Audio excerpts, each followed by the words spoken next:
Hi welcome back to Shweta Mohan Shweta ಅಡುಗೆ YouTube channel. ಇನ್ನೂ ಯಾರು ನನ್ನ ಚಾನಲ್ನ ಸಬ್ಸ್ಕ್ರೈಬ್ ಮಾಡ್ಕೊಂಡಿರೋ ನೋಡ್ತಿದ್ದೀರೋ ಪ್ಲೀಸ್ ಹೋಗಿ ಸಬ್ಸ್ಕ್ರೈಬ್ ಮಾಡ್ಕೊಳ್ಳಿ. ಹಾಗೆ ಪಕ್ಕದಲ್ಲಿರೋ ಬೆಲ್ ಐಕನ್ನ ಕ್ಲಿಕ್ ಮಾಡಿ ನಾನು ಮಾಡೋ ವಿಡಿಯೋಸ್ ನಿಮಗೆ ನೋಟಿಫಿಕೇಷನ್ ಬರುತ್ತೆ. ಈಗ ನಾನು ನಿಮಗೆ ಮಟನ್ ಸಾರು ಹೇಗೆ ಮಾಡೋದು ಅಂತ ಹೇಳ್ಕೊಡ್ತೀನಿ ಬನ್ನಿ. ನಮ್ಮ ಮನೇಲಿ ಮಾಡೋ ಥರ ನಾನು ಮಾಡಿ ತೋರಿಸ್ತಿದ್ದೀನಿ. ಈಗ ಮಟನ್ ಸಾರು ಮಾಡೋದಕ್ಕೆ ನಾನು ಕುರಿ ಮಟನ್ 2 kg ತೊಗೊಂಡಿದ್ದೀನಿ. 2 kgಗೆ 2 ಈರುಳ್ಳಿ, 4 ಬೆಳ್ಳುಳ್ಳಿ ಗಡ್ಡೆ ಚಿಪ್ಪೆ ಬಿಡಿಸಿಟ್ಕೊಂಡಿದ್ದೀನಿ, 2 ಇಂಚಷ್ಟು ಶುಂಠಿ ಹಚ್ಚಿಟ್ಕೊಂಡಿದ್ದೀನಿ, ಒಗ್ಗರಣೆಗೆ ಎಣ್ಣೆ, ಚಕ್ಕೆ 2 ಇಂಚಷ್ಟು ತೊಗೊಂಡಿದ್ದೀನಿ, ಲವಂಗ 10-15, ಗಸಗಸೆ 1 ಸ್ಪೂನ್, ಅರಿಶಿಣ ಪೌಡರ್ ಅರ್ಧ ಸ್ಪೂನ್, ಬರೀ ಖಾರದ ಪುಡಿ 1 ಸ್ಪೂನ್, ಬಾಡಿಗೆ ಮೆಣಸಿನ್ಕಾಯಿ ಕಲರ್ಗೆ ಅಂತ 4-5 ತೊಗೊಂಡಿದ್ದೀನಿ, ಚಿಕ್ಕ ಟೊಮೆಟೊ 1, ಪುದೀನ ಸ್ವಲ್ಪ, ಕೊತ್ತಂಬರಿ ಸ್ವಲ್ಪ, ಒಗ್ಗರಣೆಗೆ ಕರಿಬೇವು, ಕಡಲೆಪಪ್ಪು 1 ಸ್ಪೂನ್ ತೊಗೊಂಡಿದ್ದೀನಿ, ಧನಿಯಾ ಪೌಡರ್ ನನ್ನ ಕೈಯಲ್ಲಿ 1 ಹಿಡಿಯಷ್ಟು ತೊಗೊಂಡಿದ್ದೀನಿ, ಕೊಬ್ಬರಿ ದಪ್ಪ ತೆಂಗಿನಕಾಯಿ ಆಗಿರೋದ್ರಿಂದ ಅರ್ಧ ಚಿಪ್ ತೊಗೊಂಡಿದ್ದೀನಿ. ಈಗ ಹೇಗೆ ಮಾಡೋದು ಅಂತ ನೋಡೋಣ ಬನ್ನಿ. ಮೊದಲಿಗೆ ನಾವು ಮಟನ್ನ 2-3 ಸತಿ ನೀಟಾಗಿ ತೊಳ್ಕೊಳ್ಳೋಣ. ನೋಡಿ ಈ ಥರ ನೀಟಾಗಿ 2-3 ಸತಿ ತೊಳ್ಕೊಂಡು ಎಲ್ಲ ಮಟನನ್ನು ಒಂದು ಪಾತ್ರೆಯಲ್ಲಿ ಹಾಕಿ ಇಟ್ಕೊಳ್ಳೋಣ. ಈಗ ಹೇಗೆ ಮಾಡೋದು ಅಂತ ನೋಡೋಣ ಬನ್ನಿ. ಮೊದಲಿಗೆ ನಾವು ಗ್ಯಾಸ್ ಹಚ್ಕೊಳ್ಳೋಣ.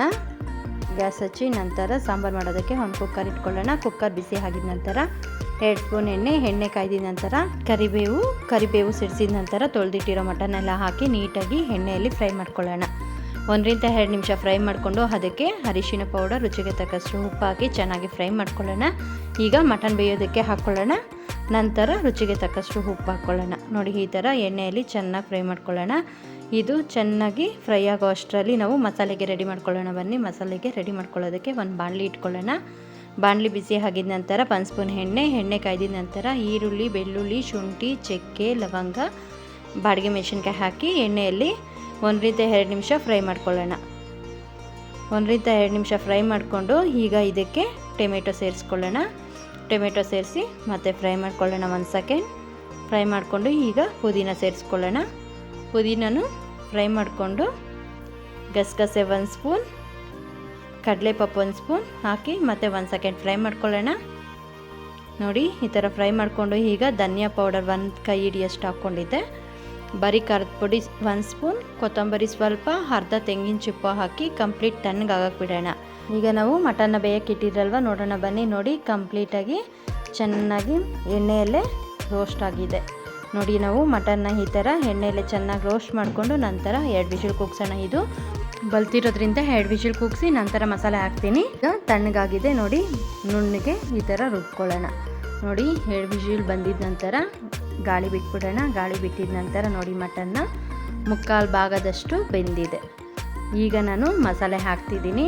ನೀವೇನಾದರೂ ಎಳೆ ಕುರಿ ಅನ್ನೋದಾದರೆ ಚೆನ್ನಾಗಿ ಎಣ್ಣೆಯಲ್ಲಿ ರೋಸ್ಟ್ ಮಾಡಿ ಮಸಾಲೆ ಹಾಕಿ 2-3 ವಿಷಲ್ ಕೂಗಿಸ್ಕೊಳ್ಳಿ. ಬಲ್ತಿದೆ ಕುರಿ ಅನ್ನೋದಾದರೆ 2 ವಿಷಲ್ ಕೂಗಿಸ್ಕೊಂಡು ನಂತರ ಮಸಾಲೆ ಹಾಕಿ ಹಾಗೆ ಕಾಯಿಸ್ಕೊಳ್ಳಿ. ನಾನು ಈಗ 3/4 ಭಾಗ ಬೆಂದಿದೆ. ಈಗ ನೋಡಿ ಮಸಾಲೆ ಹಾಕಿ ಸಾಂಬಾರಿನ ಹದ ನೋಡಿಕೊಂಡು ನೀರು ಹಾಕ್ಕೊಳ್ತೀನಿ. ಮಟನ್ ಸಾರಂತೂ ಜಾಸ್ತಿ ತೆಳುವಾಗಿದ್ರೂ ಚೆನ್ನಾಗಿರಲ್ಲ, ಜಾಸ್ತಿ ಮಂದ ಇದ್ರೂ ಚೆನ್ನಾಗಿರಲ್ಲ. ನೋಡಿ ಈ ಥರ ಮೀಡಿಯಮ್ ಹದವಾಗಿದ್ದರೆ ತುಂಬಾ ಚೆನ್ನಾಗಿರುತ್ತೆ. ನೋಡಿ ಈಗ ನಾನು ಇದಕ್ಕೆ ಇನ್ನೂ ಸ್ವಲ್ಪ ನೀರನ್ನು ಹಾಕ್ಕೊಳ್ತಿದ್ದೀನಿ. ನೋಡಿ ಸಾಂಬಾರಿನ ಹದ ನಮಗೆ ಯಾವ ಥರ ಇರಬೇಕು ಅಂದರೆ ನಾವು ಕಾಯಿಸುವಾಗ ನೋಡಿ ಈ ಥರ ಇರಬೇಕು. ಈ ಹದವಾಗಿದ್ದರೆ ಸಾಂಬಾರು ತುಂಬಾ ಕರೆಕ್ಟಾಗುತ್ತೆ. ಈಗ ರುಚಿಗೆ ತಕ್ಕಷ್ಟು ಉಪ್ಪು ಹಾಕಿ ಮಿಕ್ಸ್ ಮಾಡಿಕೊಂಡು ಹಾಗೆ ಕಾಯಿಸ್ಕೊಳ್ಳೋಣ.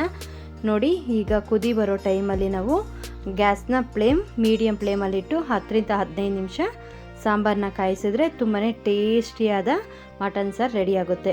ನಮ್ಮ ಮನೇಲಿ ಹಿತಕಿದ ಬೇಳೆ ಸ್ವಲ್ಪ ಇತ್ತು, ಹಾಗಾಗಿ ನಾನು ಮಸಾಲೆ ಹಾಕಿದಾಗ ಹಿತಕಿದ ಬೇಳೆ ಹಾಕ್ಕೊಂಡಿದ್ದೀನಿ.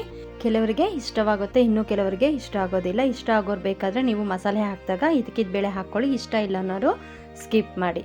ನೋಡಿ ಬಿಸಿ ಬಿಸಿ ಮಟನ್ ಸಾಂಬಾರು ರೆಡಿ. ಈ ಥರ ಅಂತೂ ನೀವು ಮಾಡಿದ್ರೆ ತುಂಬಾ ಟೇಸ್ಟಿಯಾಗಿರುತ್ತೆ. ಅದರಲ್ಲೂ ಈ ಥರ ಒಮ್ಮೆ ನೀವು ಮಾಡಿ ನೋಡಿ, ಖಂಡಿತವಾಗ್ಲೂ ನಿಮಗೆ ಇಷ್ಟವಾಗುತ್ತೆ. ಈ ವಿಡಿಯೋ ಇಷ್ಟವಾದರೆ ಲೈಕ್ ಮಾಡಿ, ಶೇರ್ ಮಾಡಿ, ಕಮೆಂಟ್ ಮಾಡಿ, ಸಬ್ಸ್ಕ್ರೈಬ್ ಮಾಡ್ಕೊಳ್ಳಿ. ಹಾಗೆ ಪಕ್ಕದಲ್ಲಿರುವ ಬೆಲ್ ಐಕನ್ನ ಕ್ಲಿಕ್ ಮಾಡಿ ನಾನು ಮಾಡೋ ವಿಡಿಯೋಸ್ ನಿಮಗೆ ನೋಟಿಫಿಕೇಷನ್ ಬರುತ್ತೆ. ಕೊನೆಯವರೆಗೂ ವಿಡಿಯೋ ನೋಡಿದವರಿಗೆ ತುಂಬ ಧನ್ಯವಾದಗಳು.